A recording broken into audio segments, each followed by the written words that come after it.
सताज sir, अपने 32 साल के करियर में कभी इनका ट्रांसफर नहीं किया गया और उनको कभी किसी तरह की पुलिस विभाग से पनिशमेंट नहीं मिली है। इस बात के लिए हमें काफी गर्व है। अब मैं उनको आमंत्रित करती हूँ।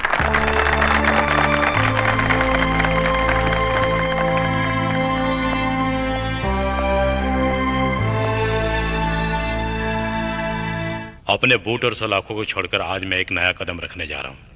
हर इंसान ने अपने जीवन में कोई ना कोई गलती जरूर की होगी। ऐसे मौके पर मैं ये बात कहना चाहता हूँ कि जिंदगी में हमेशा हादसे होते रहते हैं जिन्हें हम भूल नहीं पाते हैं, और कई बार इन हादसों से हम अपने जीवन में गुजरे भी हैं। और ऐसे समय पर हमें हर मुसीबत का डट कर सामना करना चाहिए। मैंने शपथ ग्रहण के समय जो जो बातें कही थी वही बातें मैं आप सभी के सामने दोहराना चाहता हूँ। आम इंसान के लिए पुलिस वाला होने के नाते मैंने जब ये खाकी वर्दी पहनी थी तब मेरे लिए बहुत खुशी की बात थी। मैं पुलिस वाला बनना चाहता था और बन भी गया।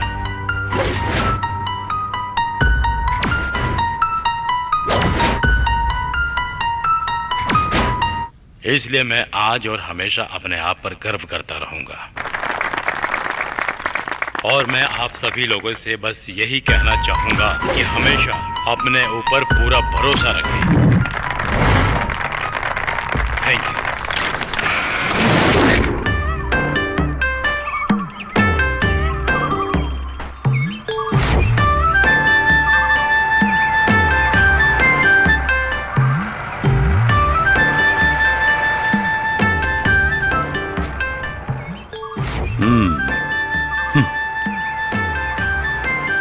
लेकिन ड्राइवर साहब। सर, तुम जानते हो ये बात बिल्कुल सच है। एक बार वर्दी चली गई तो दोबारा नहीं मिलती। जो पुलिस वाला रिटायर हो गया उसको कौन मार सकता है। कल तक जिस ऑफिसर के सामने हाथ बांधकर सर झुकाकर जो लोग सर सर बोलते थे, कल जब लोग मुझे देखेंगे तो सर के साथ कुछ और जोड़कर कुछ और बुलाना शुरू कर देंगे। ये तो हर पुलिस वाले के साथ होता है, लेकिन मुझे इस बात से कोई फर्क नहीं पड़ता। जब मैं सर्विस में था तो तब मुझे बहुत गुस्सा आता था। तुम जानते हो ना। क्या बात है सर? जिंदगी में ऐसी कई जिंदगियां हैं जो बेचारे बेवजह मेरे हाथों से मारे गए।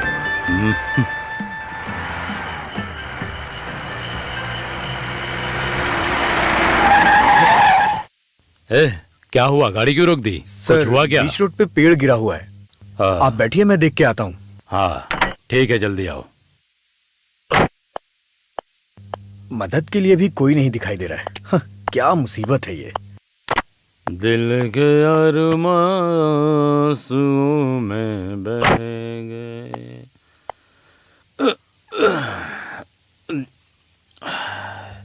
दिल के अरमासूं में बह गए। हम जहाँ थे वहीं पे रह गए। हम वफा करके भी तन्हा रह गए। दिल के अरमासूं में बह गए। दिल के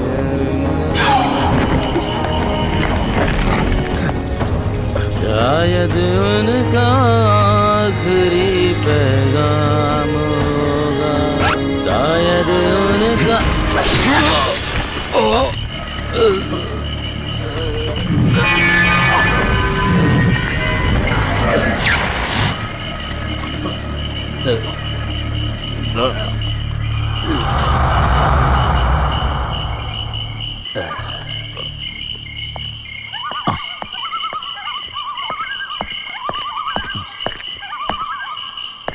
सर, सर, ओ तो वो वहाँ है। सर, मैंने पेड़ हटा दिया है, आप चलिए सर। सर अभी तक पेशाब कर रहे हैं। सर चलिए सर। सर, हाँ सर।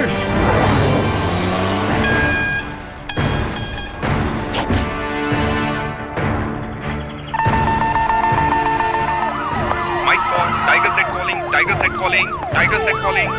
सर बोलिए सर। हाँ अरविंद सर आ रहे हैं, so be alert. Okay sir. Sir आ रहे हैं।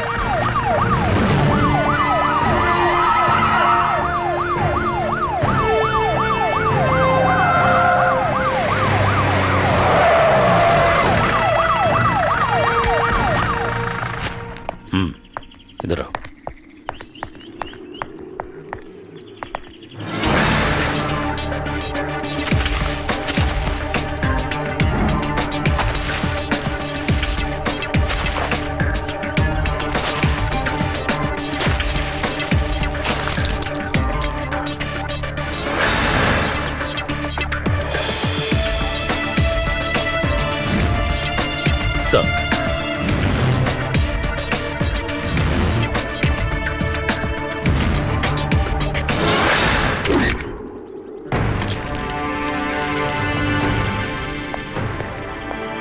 Thomas, sir. तो इसका मतलब ये हुआ कि तुमने वहाँ कुछ भी नहीं देखा।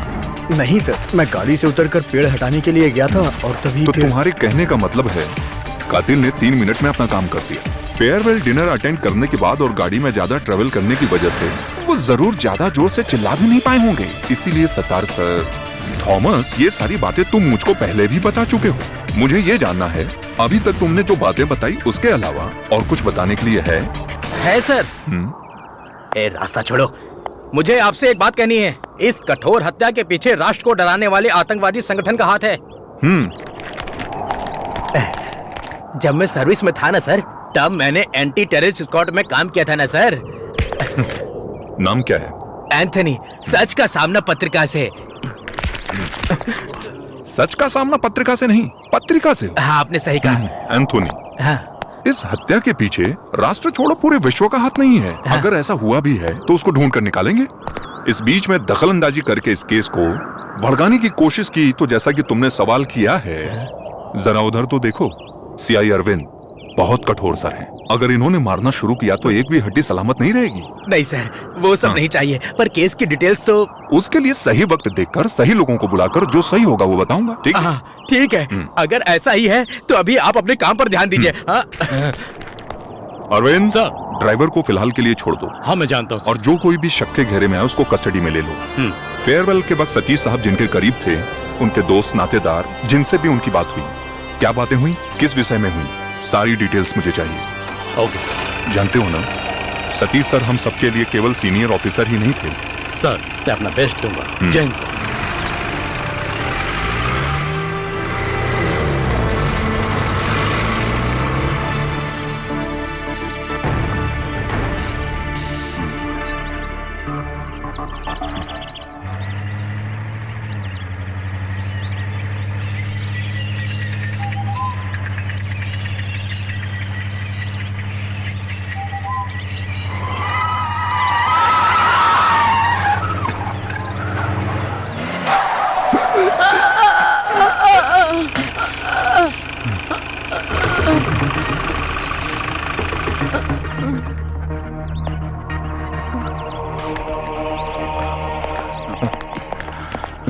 आपको चोट तो नहीं लगी? नहीं, चलो अच्छी बात है। कुछ नहीं हुआ, मैं ठीक हूँ बेटा। कोई बात नहीं, ये लो।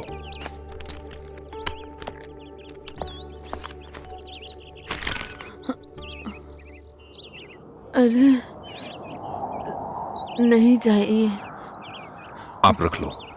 नहीं, मुझ पर इल्जाम है कि मेरी वजह से आपको तकलीफ ऐसी कोई हुई। बात नहीं, कोई बड़ा हादसा नहीं हुआ, यही बड़ी बात है।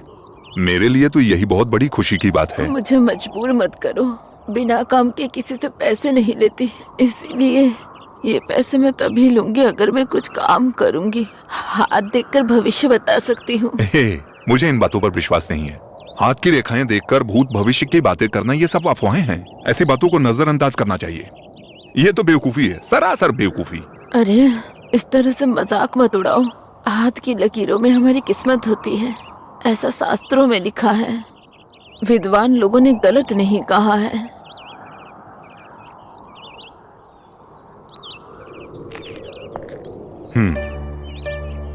हे दुर्गा,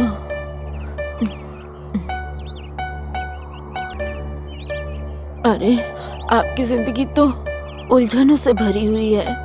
आपकी जिंदगी में तो बहुत सारी कठिनाइयाँ लिखी हुई हैं। बिना सोचे समझे तुम कोई कदम मत उठाना बेटा, तुम्हारा हर कदम कांटों से भरा है। अपना ख्याल रखना बेटा।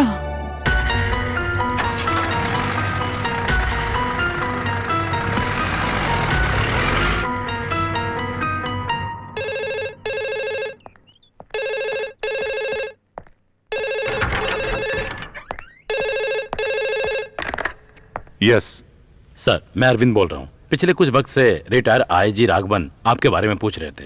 राघवन सर? जी सर। क्या बात है? जी वो तो पता नहीं, मुझे लगता है कुछ ना कुछ जरूर गड़बड़ है। मैंने उनकी आवाज से ऐसा महसूस किया है, वो डरे हुए थे। सर जितना जल्दी हो सके वहां जाकर आप देखिए। वो कह रहे थे कि इमरजेंसी है सर। अभी आप लोगों के सामने आईजी नवीन सर आ रहे हैं। वो केस की तह तक पहुंचने में और काम को अलग तरीके से करने के लिए जाने जाते हैं और वो हम सबके प्रिय भी हैं।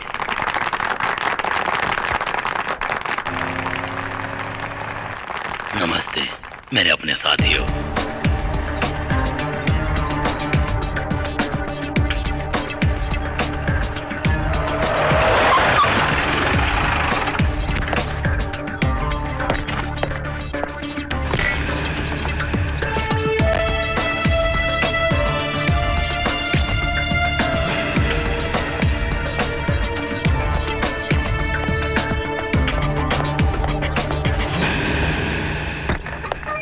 Sir, Raghavan sir, Raghavan sir.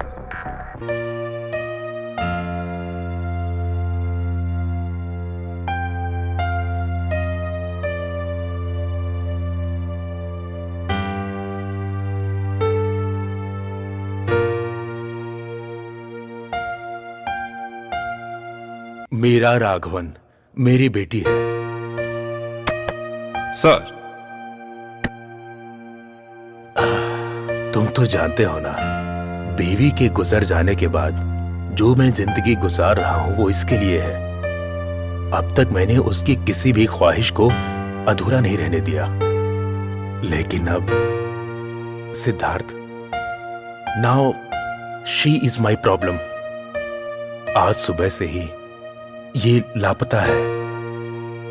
She is missing.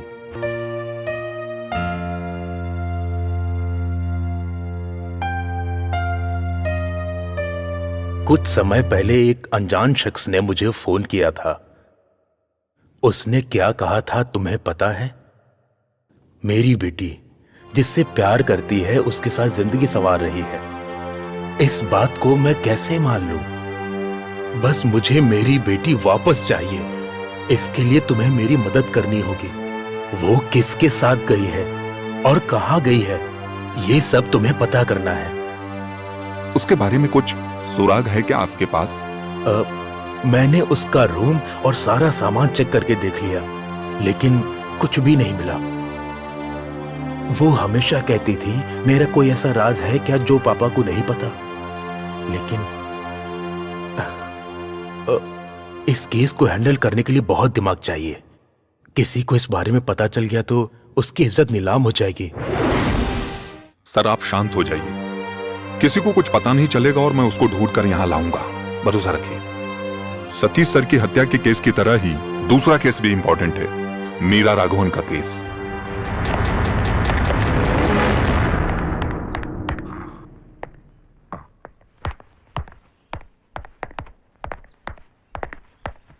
Sir, any information? नहीं सर, वो जहाँ कहीं भी जाते हैं वहाँ हमने छानबीन करके देख लिया। कुछ लोगों का कहना है कि 2 लोग उस रास्ते से निकले थे। बस इतना ही सर। मीरा के कॉलेज में पता किया? हाँ किया, लेकिन कोई भी मीरा के अफेयर के बारे में नहीं जानता है। वो हमेशा पढ़ाई और म्यूजिक में रहती थी। उसके फ्रेंड्स बस इतना ही जानते हैं। पता नहीं सर, मुझे कुछ अजीब सा फील हो रहा है। कुछ अच्छा नहीं लग रहा है। मुझे भी। लेकिन अरविंद, जो हर वक्त हिंदुस्तानी संगीत और किताबों में उलझी रहती थी, वो मीरा राघवन, उसके ऊपर हम कोई मुसीबत नहीं आने देंगे। ये मैंने सर से वादा किया है, वो मुझे हर हाल में निभाना है। कई लोगों की जिंदगी के बारे में वो हत्यारा जरूर जानता होगा। कल सुबह होने से पहले हम दिन की शुरुआत के लिए सुप्रभात कहते हैं। ऐसा कुछ सुराग मिल जाए तो बात बन जाए। मेरा दिल ऐसा कह रहा है, ये होगा।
Good morning. Morning. Raghavan sir कहाँ हैं? यहाँ तो नहीं है, बाहर गए हैं मंदिर में। और तुम? मेरा नाम राहुल है, राहुल कृष्णा। सर के क्या लगते हो? कुछ नहीं लगता। सीताराम सर से मैं भी यहाँ मिलने के लिए आया हूँ। आपसे एक बात कहनी थी सर। कल रात को मीरा मेरे ही साथ आई थी। मीरा अभी कहाँ है?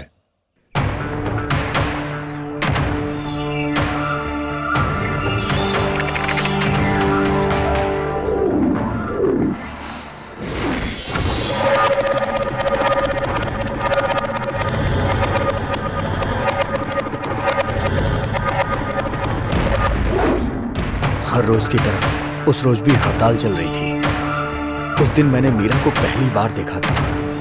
स्पेशल क्लास अटेंड करने के लिए कॉलेज जाने के चक्कर में हड़ताल के दिन भी वो घर से बाहर आ गई थी। उस दिन मैंने पहली बार मीरा को देखा।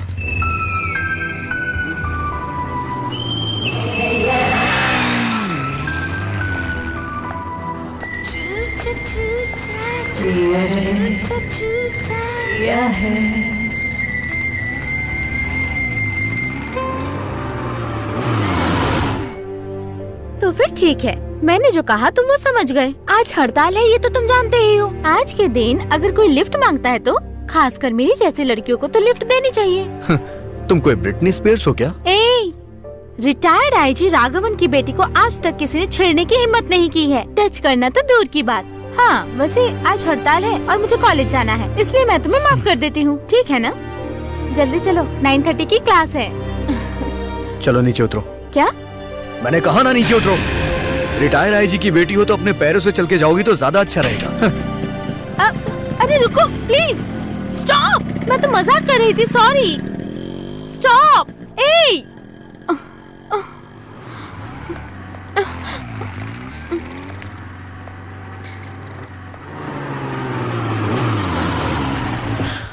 अगर तुमने सॉरी दिल से बोला है तो आके बैठ जाओ। 9:30 की क्लास है ना? अगर मैंने तुम्हें लिफ्ट नहीं दी तो तुम्हारी क्लास छूट जाएगी। Yes, thank you.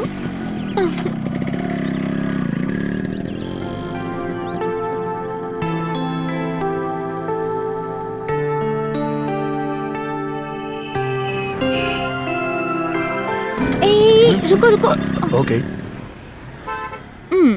अगर तुम मुझे वहाँ तक बाइक से छोड़ोगे तो लड़कियाँ बातें बनाएंगी। क्यों खामखा उनको बोलने का मौका देना है? Rahul, thanks. It's okay. Thanks lift देने के लिए नहीं बोला है। तो फिर? बाइक चलाते वक्त बीच बीच में ब्रेक लगाकर चांस मारने की कोशिश नहीं की, इसलिए। तुम संस्कारी हो और ऐसे ही लड़कों को लड़कियाँ पसंद करती हैं। बाय।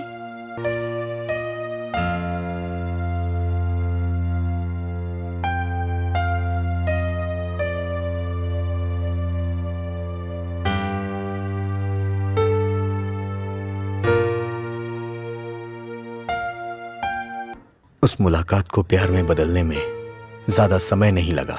मीरा के बगैर एक पल भी जीना मेरे लिए मुश्किल था, ये मुझे महसूस होने लगा। कब से तुम ऐसे ही चुप बैठे हो? अगर कुछ कहना है तो खुलकर बताओ, तभी तुम्हें समझ पाऊंगी ना। मैं हमारे रिश्ते के बारे में उससे कुछ कहना चाहता था। मैं एक अनाथ लड़का हूं और मीरा एक रिटायर आईजी की इकलौती बेटी। हमारे प्यार को उसके पिताजी कभी मंजूरी नहीं देंगे, ये बात मैं अच्छी तरह से जानता था। और अगर कहीं वो हमारे प्यार के बीच में आ गए तो मुझे मीरा को भूलना होगा और ये मुझसे बर्दाश्त नहीं होगा। अगर उसके पिताजी ने एतराज किया तो क्या मीरा फिर भी मेरे साथ चलने को तैयार होगी? यही मैं उससे पूछना चाहता था। आऊंगी, चाहे कुछ भी हो जाए। हम दोनों जुदा नहीं होंगे। मैं सबके सामने कहूंगी तुमसे प्यार करती हूँ।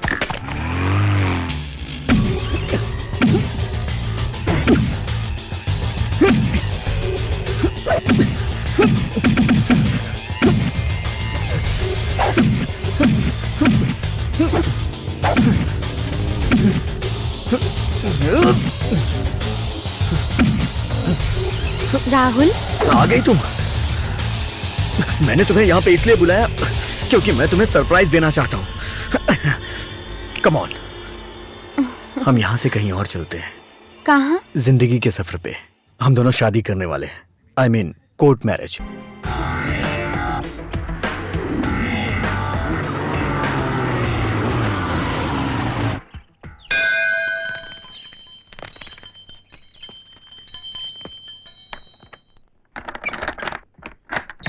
कौन है? मैं राहुल कृष्णा। यहाँ मैंने रूम बुक किया था ना। ओ हाँ, अंदर आओ। कम।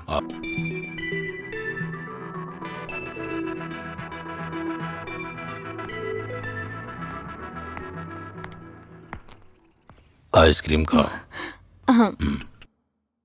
अगर वो वापस नहीं आएगा तो अच्छा रहेगा, है ना? वो लड़का इतना अच्छा नहीं है। दुनिया में उससे भी अच्छे लड़के हैं, तुम्हें मिल सकते हैं। इसका फैसला मैं करूंगी। समझ गया। कभी कभी इस तरह की गलती सुधारने के लिए लोग गलत ही बताते हैं, तभी गलती का एहसास होता है। संभलने के लिए कल सुबह तक का वक्त है, चाहो तो संभल जाओ।